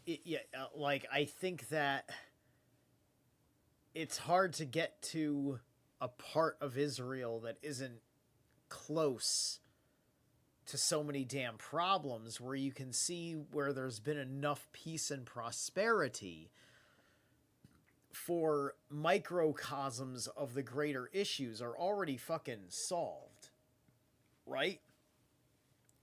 Being a Bedouin, he's in a very unique situation, but because the point is that he's this Muslim Israeli Arab, right? It shows that on, as far as a social acceptance level, right? There's gotta be something that we don't understand, which is like a big no-no about how certain people live. Because that's usually the big problem, right? There's certain ways that I don't want to live that ride on my nervous system a certain way, right? I didn't want America to be the masked place, right? Just like I didn't want America to be the soft drug busting place or the surveillance state, right? There are things that I consider to be anathema to the American experience. So,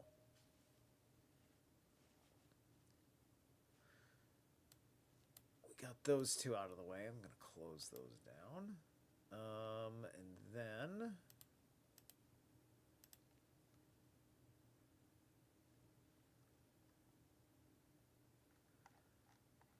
I got these two articles, but isn't one of them huge? All right, let me figure out what I'm going to do here. All right,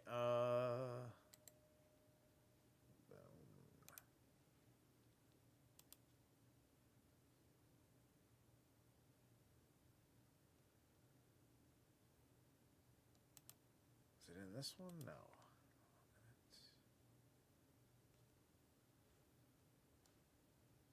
Sworn it was. There we go.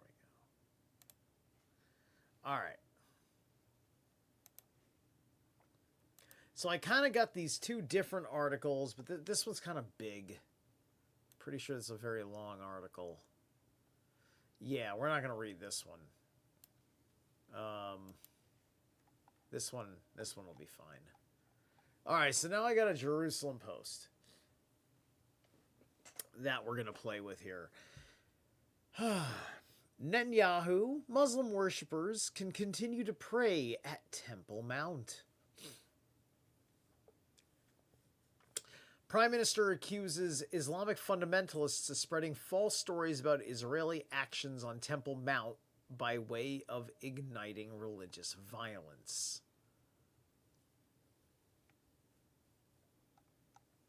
Oh, that's why I had this up. I pulled this up to grab this photo for the thumbnail. Never mind. I don't want to read this one. This is actually, that's some political nonsense. All right, we're going to read a little bit of this. All right, that's what we're going to do.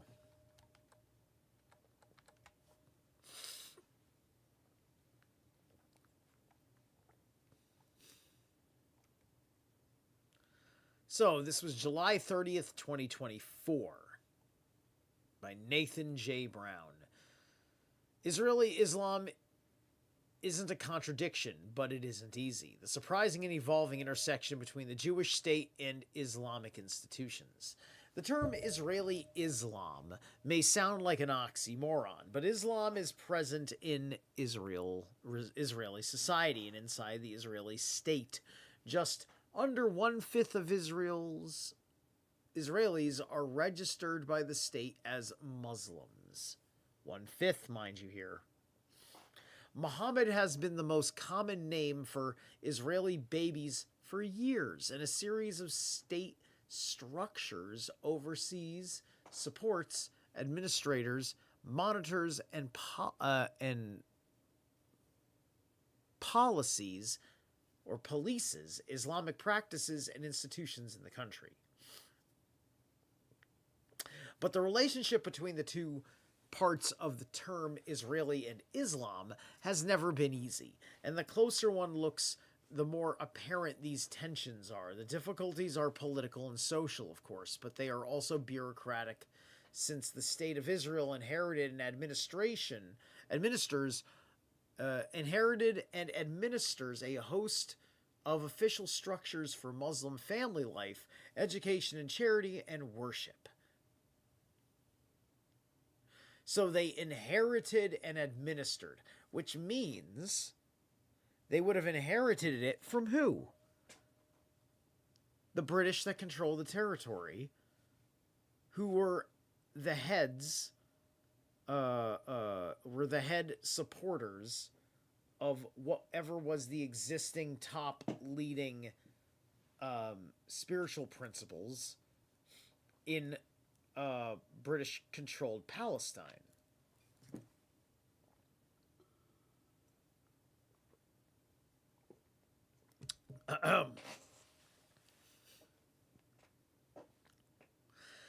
But the relationship between the two parts of the term Israelism never... Okay, I'm sorry, I read that already.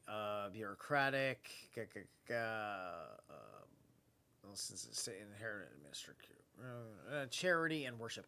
This article explores the tension by considering how Israeli state has taken on and molded religious endowments, mosques, educations, and courts for Israeli Muslims.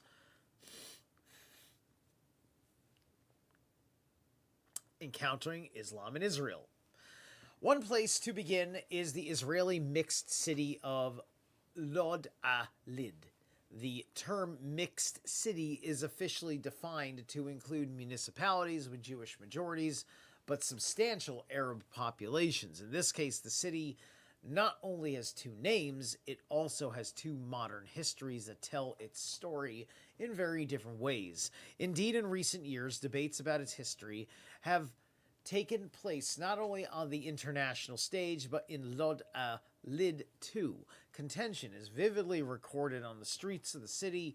In the middle of town stands Kikar Hapamak, a traffic circle named for the elite force that less than 2 months after the May 48 proclamation of the State of Israel took control of the then exclusively Arab and largely but not exclusively Muslim city. Any account of the event will prominently mention Yitzhak Rabin, Moshe Dayan, and Yigal Allon, three leading and sometimes admired figures in the politics of the Israeli state's first several decades, whose names now adorn public places and institutions. But such accounts can no longer gloss over the well-documented expulsion of the city's Arab population by the Palmach. Though many argue over the number of casualties, it is difficult to deny the massacre at the city's Damash mosque or the casualties suffered by a population forced to flee many miles on foot in the middle of summer. Subsequent events, including the dispossession of inhabitants who remained, the detention of some Palestinians in work camps, and the destruction of their homes, continue the story into the following years. Indeed, the story lives on today. Hang on a second, I may want to skip ahead a little bit. Usually these articles have brackets, headers, for where they change subjects slightly. No? Yes, here we are. So, inherited Islam. This is a good place to jump ahead. In the last century of its existence, the Ottoman state instituted far-reaching changes in Islamic institutions, centralizing administrations and adjudication, codifying laws, building schools and writing their curricula, and extending and rearranging bureaucratic oversight. Successor rulers and states, some of them imperial in nature, especially in the period between the two world wars, inherited these arrangements and modified them from a common base. Thus, the ways that post-Ottoman states structure religion show more commonalities. Ministries of religious endowments, personal status, courts, and mandatory religious instruction are among the common features. They have evolved in distinctive ways, however, in each particular setting. The result is that Islam is part of the state apparatus in countries including Egypt, Jordan, Syria, Kuwait, Turkey, and Israel. So I would say that the West didn't control the Middle East long enough to fully root out a whole, some of the principles that were also a part of the Ottoman Empire. So there may be this kind of value inherent in it.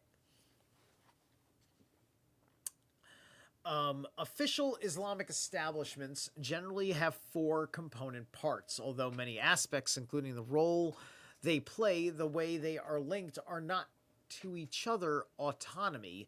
They are granted, and their credibility among populations vary considerably as a result of their particular historical evolution. First, the Ottomans state established a state apparatus to oversee the Awqaf, or the singular Waqf. Endowments that supported charitable causes such as mosques, hospitals, and soup kitchens, students, or even families, in combination with the 19th century effort to survey and register landed property. The result that a sizable, if varying from place to place, share of urban and rural property designated for such purposes came under direct and bureaucratized state oversight. Gotcha. All right. So, state apparatus of all the money that basically went into your social services of that we know of today, right? Your welfare state system. Second, mosques were also under state oversight. Often this was a direct result of management of the Aqaf, since many mosques relied on such endowments for maintenance and operation. Right, so, they grew up entirely with, an Ottoman Empire-led education system, right? And everything else. Let's move ahead a little bit here, because I don't want to hang on too much longer, to be honest.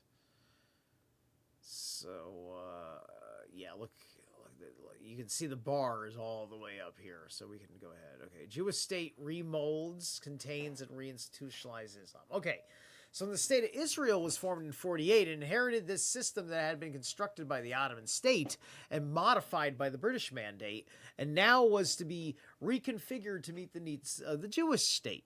Administering Islam was not the foremost priority for the new state's leaders, especially with the eviction of much of the Muslim population and internal displacement of some of those who remained. A policy of maintaining the status quo could guide official actors in many areas, but not in all. Exactly how was by 1948 the facilitation of displacement done, mind you?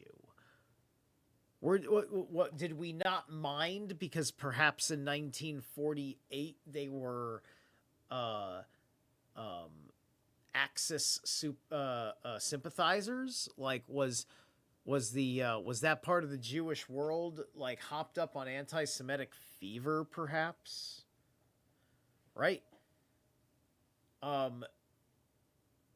There needs to be a deeper understanding of the Nazis' campaigns in North Africa. You have to understand this very important factor.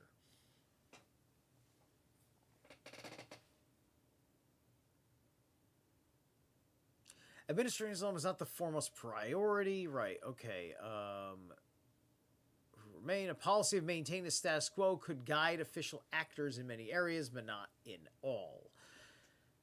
Perhaps the most fundamental consequential step was the abolishment of the Supreme Muslim Council, with no provision for the substitute body. A rump body with the same name was recreated for far eastern Jerusalem only when Israel occupied it in 1967.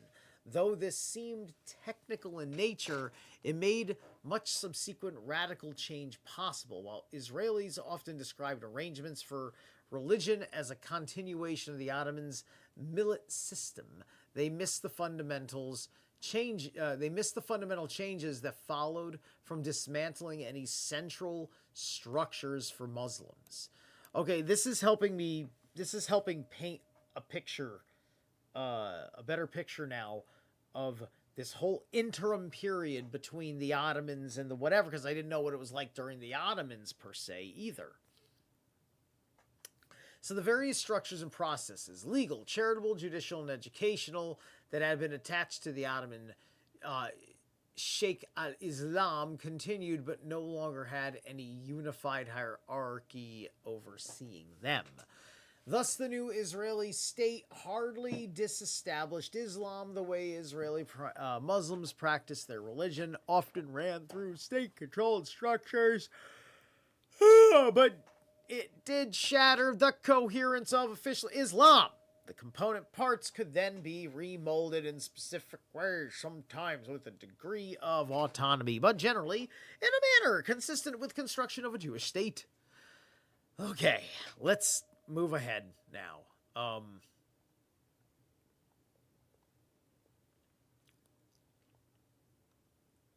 It's a pretty thorough article. This is Carnegie Endowments, right? So, don't know what one can say. So, Islam reasserted with limits. In the first quarter century of the Israeli state, Islam was diminished, contained, compartmentalized, and administered. It was very much alive for many Israelis who professed the faith in defined areas of personal practice, family law, and education, but not very visible in public life for those who did not go looking for it. That began to change in the late 20th century as a result of several long-term trends.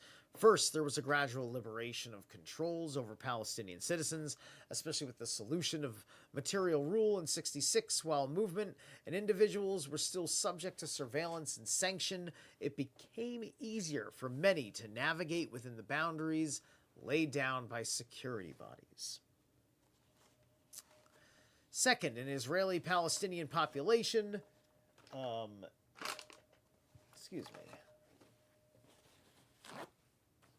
decimated by the events of '48, with most of its economic, political, and educated elite driven out, gradually produced professionals in fields such as law, education, local administration, and medicine, with the skills and interests in building community structures and articulating demands through the available public channels.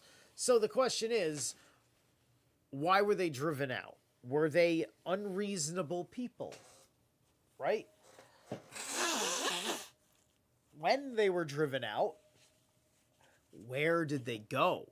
Did they just go into fucking Lebanon and Jordan and in Syria and just disappear?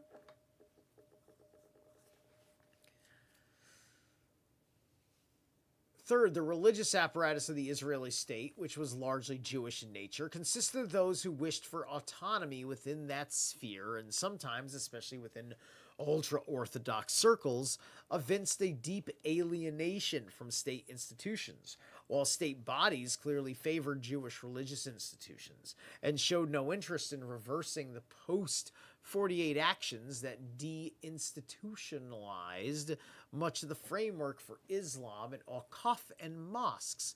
Their attitudes sometimes had the odd effect of placing Islamic institutions under the eyes of Jewish religious figures who either did not care about or wished to avoid precedents for strong state control. Indeed, recognizing this, some religious Jewish parties have openly campaigned for votes in more conservative Muslim towns as defenders of common religious interests. Okay, let's jump ahead a little bit further. I think I'm giving you guys some good stuff with my manner of covering all of this.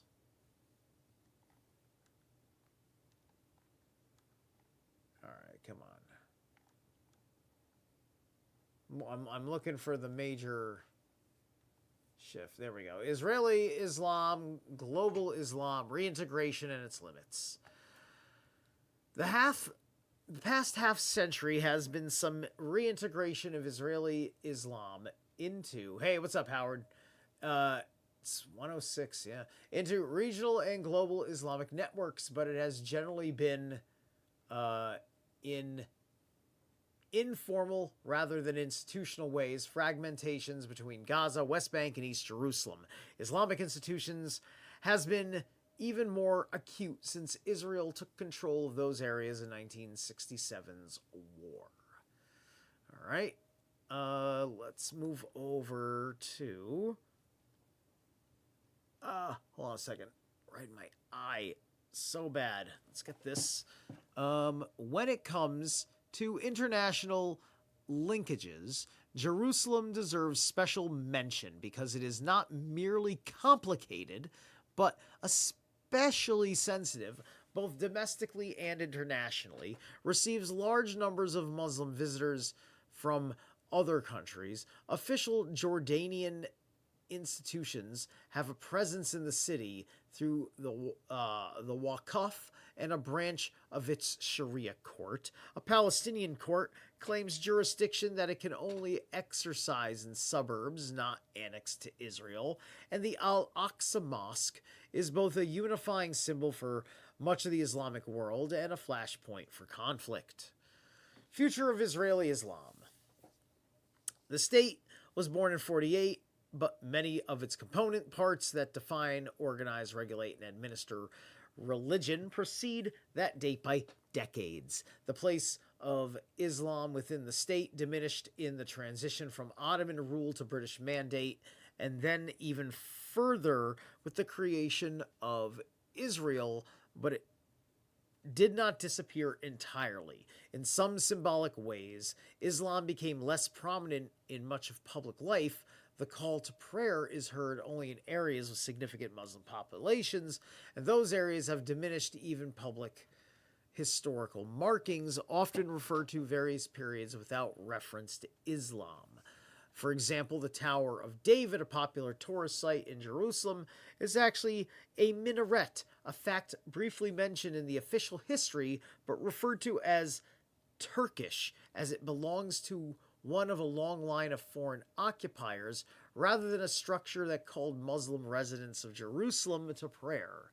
Islam can be accommodated safely in the historical past, but its presence in the state of Israel and within the bureaucracy has always sparked conflict over property, human remains, public gatherings, loyalty, identity, and even sound. Okay. And let's read the last passage, and then we're going to call it a night. Should the effort to maintain something like the currently prevailing arrangements succeed, Israeli Islam will bear some common features with institutionalized forms of religion in neighboring states. The particular form that these features take and their operation in a Jewish state that openly and consistently favor a religion other than Islam make Israeli Islam distinctive. But Israeli Islam is not simply a creature of the state's senior political leadership. The institutionalization of Islam within the state generates a set of ongoing tensions. The official religious establishment is caught between expectation of autonomy by many believers and a desire by senior